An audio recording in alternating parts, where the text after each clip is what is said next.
الحمد للہ رب العالمین والصلاة والسلام علی خاتم النبیین اما بعد فاعوذ باللہ من الشیطان الرجیم بسم اللہ الرحمن الرحیم یا بنی اسرائیل اذکروا نعمتی التي انعمت علیکم وأوفوا بعہدی اوف بعہدکم وَإِيَّايَ فَارْهَبُونِ۔ ترجمہ: اے یعقوب کی اولاد، یاد کرو میرا وہ احسان جو میں نے تم پر کیا، اور میرا عہد پورا کرو، میں تمہارا عہد پورا کروں گا، اور صرف مجھ سے ڈرو۔ یا بنی اسرائیل، اے بنی اسرائیل۔ تفسیر صراط الجنان میں ہے، اسرا کے معنی عبد یعنی بندہ، اور ایل سے مراد اللہ، تو اسرائیل کا معنی ہوا عبداللہ یعنی اللہ کا بندہ۔ یہ عبرانی زبان کا لفظ ہے اور حضرت یعقوب علیہ الصلوۃ والسلام کا لقب ہے۔ عروج و زوال اور عزت و ذلت کا فلسفہ۔ یہاں آیت نمبر 40 سے لے کر آیت نمبر 150 تک کی اکثر آیات میں بنی اسرائیل کے عروج و زوال، عزت و ذلت، اقبال و ادبار، جزا و سزا اور قومی و اجتماعی اچھے برے کردار کا تذکرہ ہے۔ پھر اسی بیان کو قرآن پاک میں بار بار دہرایا گیا ہے۔ اس بار بار کے تکرار میں ایک بڑی حکمت قوموں کے عروج و زوال اور عزت و ذلت کا فلسفہ سمجھانا اور مسلمانوں کو اس سے عبرت دلانا ہے کہ جس طرح بنی اسرائیل پیغمبروں کی اولاد ہونے،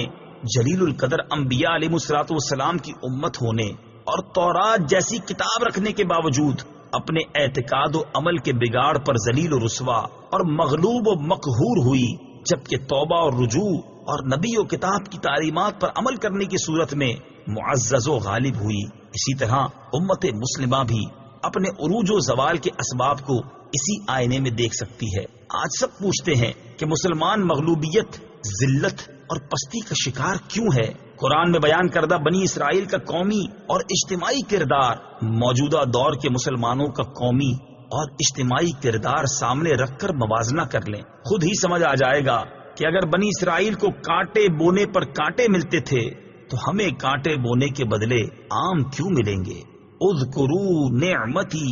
میرا احسان یاد کرو۔ تفسیر صراط الجنان میں ہے۔ اس آیت میں نبی کریم علیہ الصلوۃ والسلام کے زمانے کے یہودیوں کو مخاطب کر کے ان سے فرمایا گیا، اے بنی اسرائیل، میرے وہ احسان یاد کرو جو میں نے تمہارے آباء و اجداد پر کیے، جیسے انہیں فرعون سے نجات دی، ان کے لیے دریا میں گزرگاہ بنا دی، بادل کو ان پر سائبان بنا دیا، کھانے کے لیے ان پر من و سلوہ اتارا، ان کے لیے پانی کے چشمے جاری کیے، انہیں طاقتور قوموں پر فتح عطا فرمائی، اور توریت جیسی عظیم کتاب انہیں عطا فرمائی۔ اور میرا وہ احسان یاد کرو جو میں نے تم پر کیا کہ تمہیں اپنے حبیب صلی اللہ تعالی علیہ وسلم کا زمانہ عطا کیا، جن کی آمد کی بشارت تورات اور انجیل میں دی گئی ہے۔ خیال رہے کہ یہاں یاد کرنے سے مراد صرف زبان سے تذکرہ کرنا نہیں ہے، بلکہ اس سے مراد یہ ہے کہ وہ اللہ تعالیٰ کی اطاعت و بندگی کر کے ان نعمتوں کا شکر بجا لائیں، کیونکہ کسی نعمت کا شکر نہ کرنا اس کو بھلا دینے کے مترادف ہے۔ وَأَوْفُوا بِعَہْدِی، اور میرا عہد پورا کرو۔ تفسیر صراط الجنان میں ہے، یعنی اے بنی اسرائیل، تم میرے حبیب علیہ الصلوۃ والسلام پر ایمان لا کر وہ عہد پورا کرو جو تم نے مجھ سے کیا، اور میں اس کے ثواب کے طور پر تمہیں جنت میں داخل کر کے تمہارے ساتھ کیا ہوا عہد پورا کروں گا۔ اور اپنے عہد کو پورا کرنے کے معاملے میں کسی اور سے ڈرنے کے بجائے صرف مجھ سے ڈرو۔ اس آیت میں جس عہد کا ذکر ہے، اس کے بارے میں ایک قول یہ ہے کہ اس سے مراد وہ عہد ہے جو سورہ مائدہ میں یوں مذکور ہے، وَلَقَدْ أَخَذَ اللَّهُ مِيثَاقَ بَنِي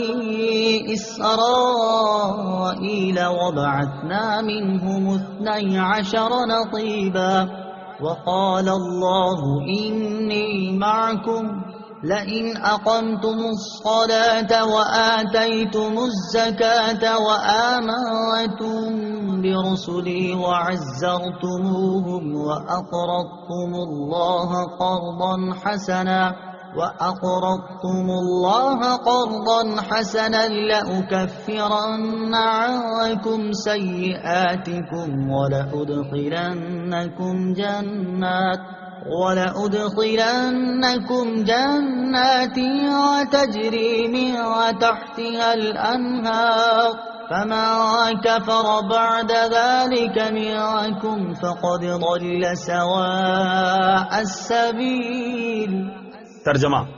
بے شک اللہ نے بنی اسرائیل سے عہد لیا اور ہم نے ان میں 12 سردار قائم کیے، اور اللہ نے فرمایا بے شک میں تمہارے ساتھ ہوں اگر تم نماز قائم رکھو اور زکوٰۃ دیتے رہو اور میرے رسولوں پر ایمان لاؤ اور ان کی تعظیم کرو اور اللہ کو قرض حسن دو تو بے شک میں تم سے تمہارے گناہ مٹا دوں گا، اور ضرور تمہیں ان باغوں میں داخل کروں گا جن کے نیچے نہریں جاری ہیں۔ تو اس عہد کے بعد تم میں سے جس نے کفر کیا تو وہ ضرور سیدھی راہ سے بھٹک گیا۔ دوسرا قول یہ ہے کہ اس سے وہ عہد مراد ہے جو اللہ تعالیٰ نے حضرت موسیٰ علیہ السلام کے ذریعے بنی اسرائیل سے لیا کہ میں آخری زمانے میں حضرت اسماعیل علیہ السلام کی اولاد میں ایک نبی کو بھیجنے والا ہوں، تو جس نے ان کی پیروی کی اور اس نور کی تصدیق کی جسے وہ لے کر آئے تو میں اس کے گناہ بخش دوں گا اور اسے جنت میں داخل کروں گا اور اسے دگنا ثواب عطا کروں گا۔ وَآمِنُوا بِمَا أَنزَلْتُ مُصَدِّقًا لِمَا مَعَكُمْ وَلَا تَكُونُوا أَوَّلَ كَافِرٍ بِهِ وَلَا تَشْتَرُوا بِآيَاتِي ثَمَنًا قَلِيلًا وَإِيَّايَ فَاتَّقُونِ۔ ترجمہ: اور ایمان لاؤ اس کتاب پر جو میں نے اتاری ہے، وہ تمہارے پاس موجود کتاب کی تصدیق کرنے والی ہے، اور سب سے پہلے اس کا انکار کرنے والے نہ بنو، اور میری آیتوں کے بدلے تھوڑی قیمت نہ وصول کرو اور مجھ ہی سے ڈرو۔ وَآمِنُوا بِمَا أَنزَلْتُ، اس پر ایمان لاؤ جسے میں نے نازل کیا۔ تفسیر صراط الجنان میں ہے، یعنی اے بنی اسرائیل کے علماء، اس قرآن پر ایمان لاؤ جو میں نے اپنے حبیب علیہ السلام پر نازل کیا ہے، اور وہ تمہارے پاس موجود کتاب تورات و انجیل کی تصدیق کرتا ہے، اور تم اہل کتاب میں سے قرآن مجید اور میرے حبیب علیہ السلام کے سب سے اولین منکر نہ بنو، ورنہ جو لوگ تمہارے پیچھے لگ کر کفر اختیار کریں گے تو ان کا وبال بھی تم پر ہوگا۔ نیکی اور برائی کی ابتدا کرنے والے کے بارے میں ایک اصول یاد رہے کہ نیکی اور بدی کے ہر کام میں یہی اصول نافذ ہے کہ اس کی ابتدا کرنے والوں کو پیروی کرنے والوں کے عمل کا ثواب یا عذاب بھی ملے گا۔ حضرت جریر بن عبداللہ رضی اللہ تعالی عنہ سے روایت ہے، حضور اقدس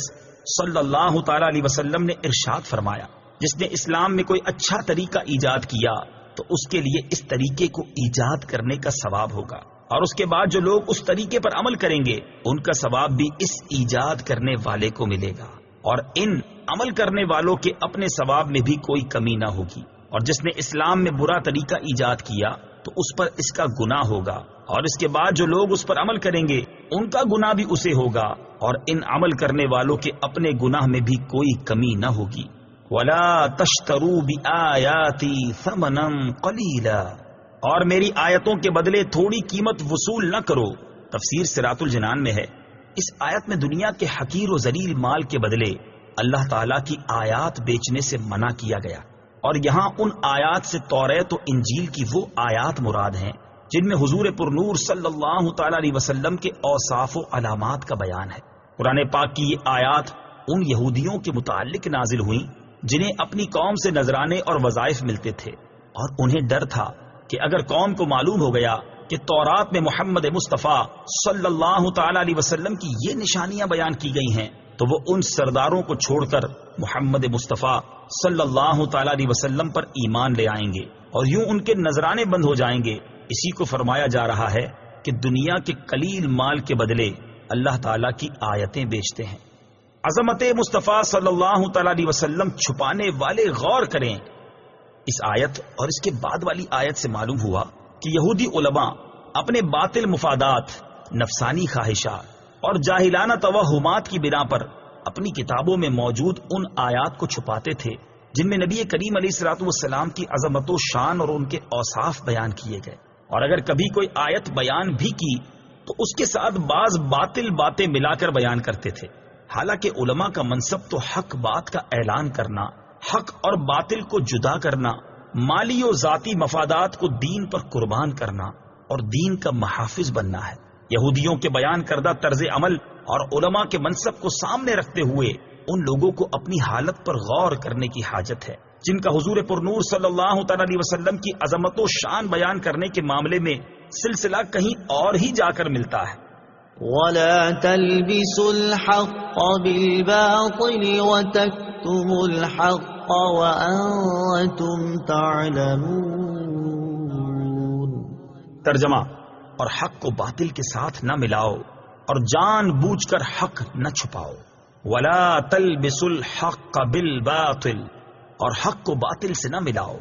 تفسیر صراط الجنان میں ہے، یہودی علماء نبی کریم علیہ الصلوۃ والسلام کی عظمت و نبوت سے متعلق تورات کی آیتیں چھپاتے بھی تھے اور کبھی کچھ بیان کرتے تو ان کے ساتھ اپنی طرف سے کچھ باطل باتیں بھی ملا دیا کرتے تھے۔ مثلا اپنے پیروکاروں سے کہتے کہ محمد صلی اللہ تعالی علیہ وسلم نبی تو ہیں لیکن ہمارے لیے نہیں بلکہ دوسروں کے لیے ہیں۔ یہودی علماء نے اس طرح کی کئی باتیں گھڑی ہوئی تھیں جن کے ذریعے وہ جان بوجھ کر حق چھپانے اور حق و باطل کو ملا کر دھوکہ دینے کے طریقے اختیار کیے ہوئے تھے۔ علامہ علی بن محمد خازن رحمۃ اللہ تعالی علیہ فرماتے ہیں، اس آیت سے معلوم ہوا کہ ہر ایک کو چاہیے کہ وہ حق کو باطل سے نہ ملائے اور نہ ہی حق کو چھپائے، کیونکہ اس میں فساد اور نقصان ہے۔ اور یہ بھی معلوم ہوا کہ حق بات جاننے والے پر اسے ظاہر کرنا واجب ہے اور حق بات کو چھپانا اس پر حرام ہے۔ صدق اللہ العظیم۔